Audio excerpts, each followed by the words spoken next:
ఈ అక్రమ రవాణా ఆపితే ఇంకా చచ్చినట్టు తింటారనేమో. అంటే దీని పరిష్కారం ఏంటని ఇందాక అనుకున్నది అదే. ఒకవేళ ఈ అక్రమ రవాణా అదే బియ్యం సరఫరా అయిపోయి ఎవడు కొనేవాడు లేకపోతే ఇంకా వీళ్ళు అమ్ముకోరు కదా సార్, అప్పుడు ఇంకా తింటారు కదా వండుకొని. అది మానేసి తింటారా?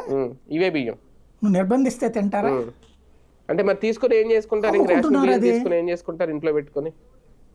అదే అమ్మేవాడు లేకపోతే, నేను అనేది కొనేవాడు లేకపోతే, రేపు పక్కన ఉన్నటువంటి వాళ్ళకి అదేది గొర్రెల మేత లేకపోతే కోళ్ల మేతకి వేసుకుంటారు.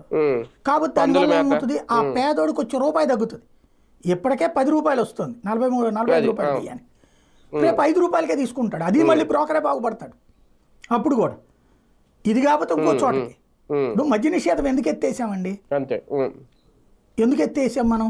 ఇవాళ ఎందుకు చెయ్యం మనం మద్య నిషేధం అంటే, మనం ఆపేసినా ఏదో మూల నుంచి తాగుతాడు అని. ఎందుకు? 90 లక్షల మంది తాగుబోతుల గురించి ఆలోచించాం. ఇక్కడ 4 కోట్ల మంది పేదోడే.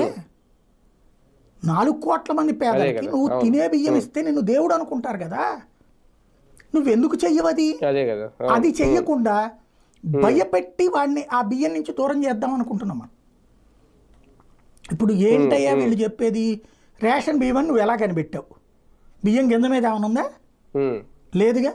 వీళ్ళు ఏం చెప్తున్నారు, ఎలా కనిపెట్టారో తెలుసా? ఫోర్టిఫైడ్ బియ్యం అయ్యింది అంటే కేంద్ర ప్రభుత్వం